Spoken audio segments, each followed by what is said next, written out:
आई हो दादा कैसन पियवा के चरितरबा। आई हो दादा कैसन पियवा के चरितरबा।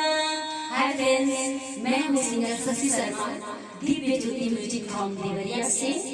आज मैं फिर आप लोगों को एक लाइव सुना रही हूँ और वीडियो अगर पसंद आएगा तो लाइक कमेंट जरूर कीजिएगा और हमारे चैनल को सब्सक्राइब कीजिएगा।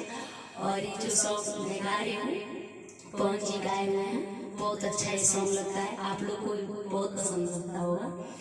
तो मैं गा रही हूँ आवाज़ में और बस जैसा भी हो आप लोग कमेंट करके बताइएगा कि ये सॉन्ग कैसा लगा।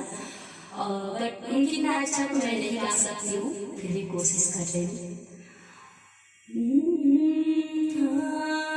आई हो दादा कैसन पियवा के चरितरबा। आई हो दादा कैसन पियवा के चरितरबा। दिन भर घरवा के रहत त भीतरबा।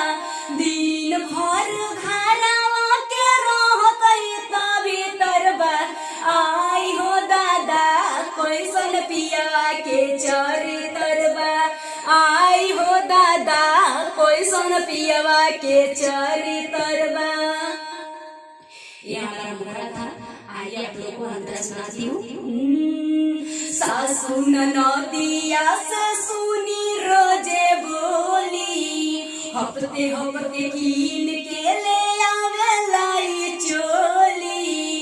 हाँ, सासु ननदिया से सुनी रोजे बोली, हफ्ते हफ्ते कीन के ले आवेला ई चोली। जौन जौन साड़ी लावे उहो 4 मीटर बा। जौन जौन साड़ी लावे उहो 4 मीटर बा। आई हो दादा कैसन पियवा के चरितरबा।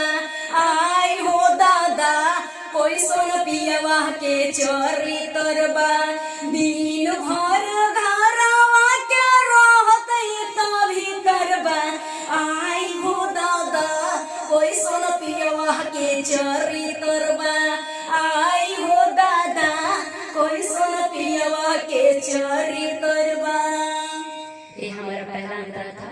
आइए आप लोग को दूसरा अंतरा सुनाती हूँ, बहुत प्यारा है। सुतहु न देला ये तो रात भर जगावेला। धके या कवारी हम पे हरा दम दबावेला। सुतहु न देला ये तो रात भर जगावेला। धके या कवारी हम पे हरा दम दबावेला।